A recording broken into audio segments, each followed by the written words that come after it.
ሰላም ጤና ይስጥልን። በመላው ዓለም የምትገኙ የተወደዳችሁ የሮሃ ቲቪ ተከታታዮች የመጋቢት 25 2018 ዓ.ም የምሽት ዜናዎችን ይዘንላችሁ ቀርበናል። በጋይንት በደብረ ማርቆስና በወረኢሉ ያገዛዙ ሰራዊት ሲጋይ የሚኒሊክ ዕዝ ወታደራዊ መሐንዲሶችን በደማቅ ሁኔታ መመረቃቸው ታውቋል። ዝርዝር መረጃ ይዘናል። ፋኖን በመፍራት በአዲስ አበባ የተደረገው ግምገማ ተጋለጠ። በህዋትና በኤርትራ ላይ የአየር ጥቃት ለመሰንዘርና ወደ አሰብ ለመዝመት የታቀደው ሴራ ዝርዝር መረጃ ደርሶናል። በሱዳን እየተካሄደ ያለው ደም አፋሳሽ ጦርነት በኤምሬት መሪነትና በአብይ ተላላኪነት የሚፈጸመው ጥቃት አሁንም ንጹሃንንና የሕክምና ተቋማትን ኢላማ ማድረጉን ቀጥሏል ተባለ። በኢራን ላይ ጥቃት ለመሰንዘር ተሰማርቶ የነበረው የአሜሪካ የጦር አውሮፕላን ተመቶ መውደቁን የኢራንና የአሜሪካ መገናኛ ብዙሃን በስፋት እየዘገቡት ይገኛሉ። ውድ አድማጭ ተመልካቾቻችን አብራችሁን ልትቆዩ ከፈቀዳችሁ እነዚህ መረጃዎች በዝርዝር የምናሰማችሁ ይሆናል። የሮሃ ቲቪ ወቅታዊና ሀቀኛ መረጃዎች እንዲደርሷችሁ ቻናሉን ሰብስክራይብ፣ ላይክ እና ሼር በማድረግ አሁኑኑ ቤተሰብ ይሁኑ።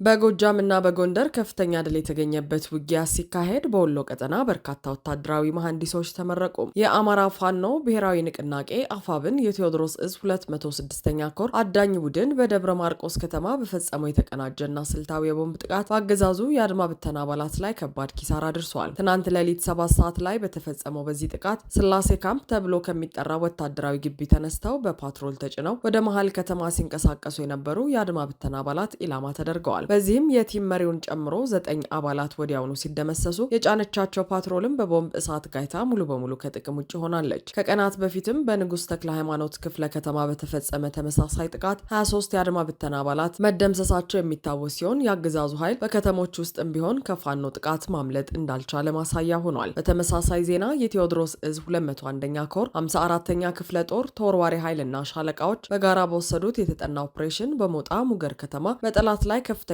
ድል ተቀዳጅተዋል። በዚህ አውደ ውጊያ ከ40 በላይ የነፍስ ወከፍ መሳሪያዎች የተማረኩ ሲሆን በርካታ የአገዛዙ ወታደሮችን በምርኮ መያዛቸውን ኮሩ በኩራት ይፋ አድርጓል። በጋይንት ግንባር መኳቢያ አካባቢ የፋኖ ኃይሎች በወሰዱት አስደናቂ የቆረጣ ማጥቃት ኦፕሬሽን ከአገዛዙ ወታደሮች መካከል ከ40 በላይ የሚሆኑት ሲደመሰሱ አንድ ወታደራዊ ፓትሮልም ሙሉ በሙሉ ወድመዋል። የጥቃቱ ፍጥነትና የአርበኞቹ ፍጹም አማራዊ ጀግንነት ተደማምሮ የጠላት ሰራዊት ራሱን ለመከላከል እንኳን ጊዜ እንዳያገኝ አድርጎታል። በዚሁ በጋይንት ግንባር ገደባ ተብሎ በሚጠራው ስፍራ እስከ ዛሬ ንጋት ድረስ በዘለቀ ከባድ የጨበጣ ውጊያ ፋኖ ስልታዊ ማጥቃቶችን በማድረግ የውጊያውን የበላይነት መያዙ ታውቋል። ጠላትን በማሽመድመድ በኩል የተመዘገበው ይህ ድል አገዛዙ በየቀኑ የሚያደርገውን የወረራ ሙከራ ዋጋ እያስከፈለው መሆኑን አረጋግጧል። በተያያዘ መረጃ ሚኒሊክ ዕዝ 102ኛ ኮር ምስራቅ አማራ ቀጠና ወታደራዊ ተዋጊ መሐንዲሶችን ማስመረቁን አስታወቀ። በተከታታይ 3 ወራት በንድፈ ሀሳብና በተግባር ሲሰለጥኑ የቆዩት እነዚህ አርበኞች በዛሬው ዕለት በደማቅ ሁኔታ ተመርቀዋል። በምረቃው ላይ የ102ኛ ኮር ምክትል ወታደራዊ አዛዥ አርበኛ ዘውዱ ዳርጌ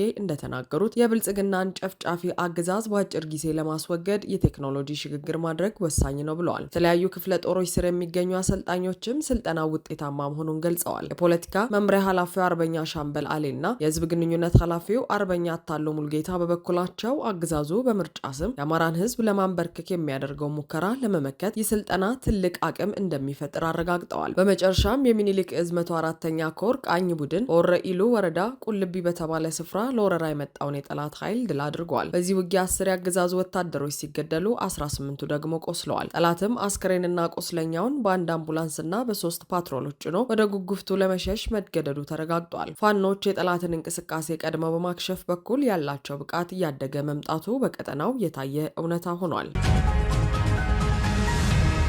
ፋኖ በመጪው ክረምት መጠነ ሰፊ ጥቃት ይከፍትብናል በሚል ስጋት በአዲስ አበባ ከፍተኛ ወታደራዊ ጀኔራሎች ከጠቅላይ ሚኒስትር አብይ አህመድ ጋር እየመከሩ እንደሚገኙ ታወቀ። ለሮሃ የደረሰው መረጃ እንደሚያመለክተው የአገዛዙ ከፍተኛ ወታደራዊ መኮንኖች ፋኖ በቀጣዩ የክረምት ወቅት መጠነ ሰፊና የተቀናጀ ማጥቃት ሊሰነዝር እንደሚችል ከፍተኛ ስጋት አድሮባቸዋል። ይህም ስጋት አገዛዙ ከከፍተኛ አመራር ጀምሮ እስከ ታችኛው የሰራዊት አባል ድረስ ወታደራዊ ዝግጁነት እንዲደረግ ጥብቅ መመሪያ እንዲያስተላልፍ አስገድዶታል። አገዛዙ የፋኖ እንቅስቃሴ ለመግታት ያለውን የመጨረሻ አማራጭ ለመጠቀም ሰራዊቱን ለአዲስ ዙር ደም አፋሳሽ ጦርነት እያዘጋጀ መሆኑ ታውቋል። በሚስጥራዊው ስብሰባ ላይ ያገዛዙ ከፍተኛ ወታደራዊ መኮንኖች በገመገሙት መሰረት ህወሓት የፋኖን ማጥቃት አጋጣሚ በመጠቀም ቀጥታ ከፌዴራል መንግስቱ ጋር ውጊያ ውስጥ ሊገባ ይችላል የሚል ስጋት አሳድሯል። ይህንን ተከትሎም አገዛዙ ቀድሞ የመምታት ስልትን ለመከተል አቋም መያዙ ታውቋል። ይህም ማለት ውጊያ ከመጀመሩ በፊት የህወሓት ወታደራዊ ካምፖችና ስልታዊ ይዞታዎች በአየር ኃይልና በድሮን ኢላማ ተደርገው እንዲመቱ ትዕዛዝ መተላለፉን ምንጮቻችን አረጋግጠዋል። አገዛዙ በትግራይና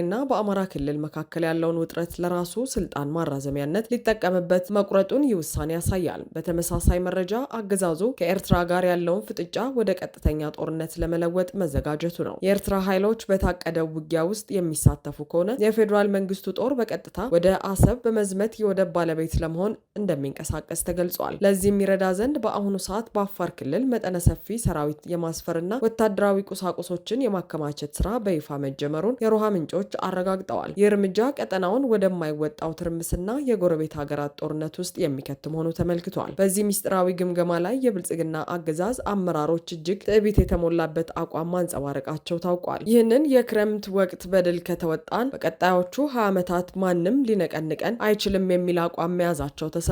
አገዛዙ የሀገርን ሰላምና የዜጎችን ደህንነት መስዋዕት በማድረግ በጦርነትና በደም የታጀበ የሁለት አስርት ዓመታት አምባገነናዊ የግዛት ዘመን ለመመስረት እያለመ መሆኑን መረጃው ያጋልጣል። ፋኖ ይህን ቅዠት ለማክሸፍ የጀመረው ትግል ለአገዛዙ የመጨረሻው የህልውና ፈተና ሆኖበታል። ይህ በአዲስ አበባ የተካሄደው የጀኔራሎች ስብሰባ ፋኖ የብልጽግናን አገዛዝ ምን ያህል እያስጨነቀ መሆኑን ያሳያል። አገዛዙ ስልጣኑን ለማቆየት ሲል በሰሜን ኢትዮጵያ ዳግም የጦርነት ነበልባል ለመለኮስና የኤርትራን ሉዓላዊነት በመድፈር ወደ አሰብ ለመዝመት መዘጋጀቱ ለኢትዮጵያ ህዝብም ሆነ ለቀጠናው ሰላም ታላቅ ስጋት ደቅኗል። ፋኖ የህዝቡን የነጻነት አየር ለማምጣት የጀመረው ተጋድሎ የአገዛዙን ውድቀት እያፋጠነው መሆኑ ይታመናል። በሱዳን እየተካሄደ ያለው ደም አፋሳሽ ጦርነት በኤምሬት መሪነትና በአብይ ተላላኪነት የሚፈጸመው ጥቃት አሁንም ንጹሐንንና የሕክምና ተቋማትን ኢላማ ማድረጉን ቀጥሏል። የሱዳን ፈጥኖ ደራሽ ኃይል በአገሪቱ ደቡባዊ ማዕከል በሚገኝ ሆስፒታል ላይ በደረሱ አውዳሜ ድሮን ጥቃቶች ቢያንስ የ10 ሰዎችን ህይወት መቅጠፉን የሕክምና ባለሙያዎች ቡድን ይፋ አድርጓል። ድንበር የለሽ ሐኪሞች የተባለው ዓለም አቀፍ የረድኤት ድርጅት ባወጣው አስቸኳይ መግለጫ መሰረት ጥቃቱ የተፈጸመው ዋይት ናይል በተባለ ክፍለ ሀገር ውስጥ በሚገኘው አልጃባላይን ባለ ሆስፒታል ላይ ነው። እንደ ድርጅቱ ገለጻ ከሆነ ትናንት በተሰነዘሩት 2 የድሮን ጥቃቶች የሆስፒታሉ እጅግ ወሳኝ የሆኑት የቀዶ ሕክምናና የማዋለጃ ክፍሎች በቀጥታ ተመተዋል። በዚህ ምክንያት ህይወታቸው ከጠፋው 10 ሰዎች መካከል የሆስፒታሉ የሕክምና ባለሙያዎች እንደሚገኙበትና ሌሎች ቢያንስ 19 ሰዎች ደግሞ ለከፍተኛ ቆሰላ መዳረጋቸው ታውቋል። ይህ ጥቃት በቅርቡ በምዕራብ ዳርፉር በሚገኝ ሆስፒታል ላይ 13 ህጻናትን ጨምሮ 70 ሰዎች ከተገደሉበት አሰቃቂ ድርጊት በኋላ የተፈጸመ ሌላው የጦር ወንጀል ተደርጎ ተወስዷል። የዓለም የጤና ድርጅት በቅርቡ ባወጣው ሪፖርት የሱዳን ጦርነት ከተጀመረበት ከዛሬ 3 ዓመት ወዲህ በጤና ተቋማት ላይ ያነጣጠሩ ከ200 በላይ ጥቃቶች መመዝገባቸውን ገልጿል። የተባበሩት መንግስታት ድርጅት በጦርነቱ 40,000 ሰዎች ተገድለዋል ቢልም የእርዳታ ድርጅቶች ግን ትክክለኛው የሟቾች ቁጥር ከዚህ በእጅጉ እንደሚበልጥና ሀገሪቱ ወደ ታላቅ ሰብአዊ ቀውስ እየገባች መሆኑን ያስጠነቅቃሉ። በሌላ በኩል የሱዳን ጦር አዛዥ ጀኔራል አብዱል ፈታህ አልቡርሃን ወታደራዊ መዋቅሩን በአዲስ መልክ የሚያደራጅ ታሪካዊ ውሳኔ አሳልፈዋል። የሉዓላዊው ምክር ቤት አባል የሆኑትና ታዋቂውን ወታደራዊ መሪ ጀኔራል ያሲር አልአታን የሱዳን ጦር ኃይል አዲስ ኤታማዦር ሹም አድርገው ሐሙስ ዕለት ሾመዋል። በተጨማሪም ለአቅርቦት ለስልጠናና ለኦፕሬሽን አዳዲስ ምክትሎችን በመመደብ ጠቅላይ መምሪያውን እንደገና አዋቅረዋል። ያሲር አልአታ የኡመር አልበሽር አገዛዝ ከወደቀ በኋላ በአገሪቱ ወታደራዊና ፖለቲካዊ እንቅስቃሴ ውስጥ ቁልፍ ሚና የነበራቸው ሰው ናቸው። በሽግግር ወታደራዊ ምክር ቤት ውስጥ በአባልነት ያገለገሉ ሲሆን በኋላም የሉዓላዊ ምክር ቤት አባልና የጦር አዛዡ ረዳት በመሆን በጽኑ ሲያገለግሉ ቆይተዋል። በተለይም በሚያዝያ ወር 2015 ዓ.ም በካርቱም በሱዳን ጦርና በፈጥኖ ደራሽ ኃይሎች መካከል ግጭት ሲቀሰቀስ አልአታ በኦምዱርማን በጽናት በመቆየት የካርቱም ግዛትን ጦር በበላይነት ሲመሩ የነበሩ ብቸኛው የሉዓላዊ ምክር ቤት አባል ናቸው። የያሲር አልአታ ወደ ኤታማዦር ሹምነት መምጣት ለቀጠናው ፖለቲካ ትልቅ ትርጉም አለው ተብሏል። ሱዳን ትሪቢዩን እንደዘገበው አልአታ የተባበሩት አረብ ኤምሬትስ በሱዳን የውስጥ ጉዳይ ጣልቃ መግባቷንና ለፈጥኖ ደራሽ ኃይሎች የገንዘብ የፖለቲካና የወታደራዊ ድጋፍ በመስጠት ጦርነቱን እያባባሰች ነው በሚል በግልጽ በመወንጀል የሚታወቁ ቀኝ እጅ ናቸው። ጀኔራል አልቡርሃን ይህን ውሳኔ ያሳለፉት የቀድሞውን ኤታማዦር ሹም ጀኔራል መሐመድ ኦስማን አልሁሴንን ከስልጣን አንስተው በጡረታ እንዲገለገሉ ካደረጉ በኋላ ነው። አዲሱ ተሿሚ ያሲር አልአታ ወታደራዊ ተቋሙን በበላይነት እንዲመሩ መደረጉ ሱዳን ከኤምሬትስና መሰል የውጭ ኃይሎች ጋር ያላትን ዲፕሎማሲያዊ ፍጥጫ ይበልጥ እንደሚያከረውና በጦር ግንባር ላይም ጠንካራ እርምጃዎችን እንደሚወስዱ ይጠበቃል።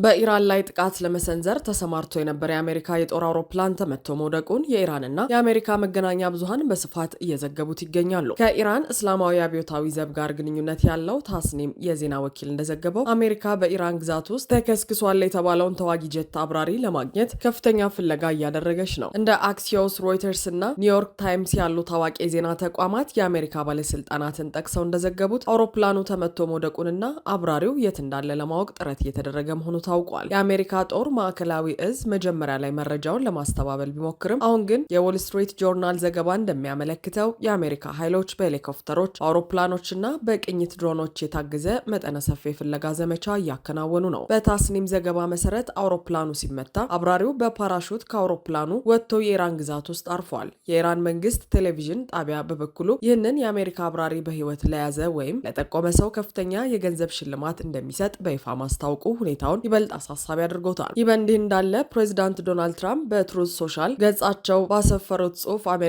በኢራን የተዘጋውን የሆርሙዝ ወሽመጥ በጣም በአጭር ጊዜ ውስጥና በቀላሉ ልትከፍተው እንደምትችል አስታውቀዋል። ከትንሽ ጊዜ ጋር በቀላሉ የሆርሙዝ ወሽመጥን መክፈት፣ ነዳጁን መውሰድና ሀብት ማግኘት እንችላለን ያሉት ትራምፕ ወሽመጡ ለዓለም የነዳጅ ጉድጓድ እንደሚሆንም ገልጸዋል። ኢራን የሆርሙዝ ወሽመጥን መዝጋቷን ተከትሎ የዓለም የነዳጅ ዋጋ በእጅጉ የናረ ሲሆን ትራምፕ ይህንን ችግር ለመፍታት ወታደራዊ አማራጭን እንደሚጠቀሙ በግልጽ እያመለከቱ ነው። ትራምፕ ረቡዕ ዕለት በኢራን የሚገኙ የሲቪል ኃይል ማመንጫዎችን እንደሚመቱ መዛታቸው በቀጠናው ያለውን ውጥረት ወደማይመለስበት ደረጃ አድርሶታል። የጦርነቱ እሳት ወደ ጎረቤት ሀገራትም እየተረጨ ይገኛል። የኩዌት ኤሌክትሪክና ውሃ ሚኒስቴር እንዳስታወቀው የኢራን ድሮኖች በኩዌት የኃይል ማመንጫና የውሃ ማጣሪያ ተቋማት ላይ ጥቃት ፈጽመዋል። ጥቃቱን ተከትሎ በተቋማቱ ላይ ቁሳዊ ጉዳት እየደረሰ ሲሆን ዛሬ ማለዳ ደግሞ በነዳጅ ማጣሪያ ላይ በተፈጸመ ጥቃት እሳት መነሳቱ ተገልጿል። መካከለኛው ምስራቅ እጅግ ሞቃታማ በመሆኑ የኩዌት ነዋሪዎች 90 በመቶ የሚሆነው የመጠጥ ውሃ የሚያገኙት ከባህር ውሃ ማጣሪያ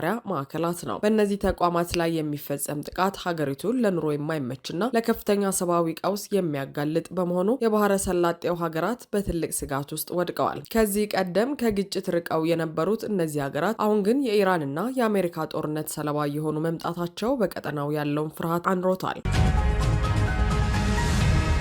አድማጭ ተመልካቾቻችን የሰዓቱ የሮሃ ቲቪ ዜናዎች የተከታተላችኋቸውን ይመስሉ ነበር። አብራችሁን ስለነበራችሁ ከልብ እናመሰግናለን። ሰላም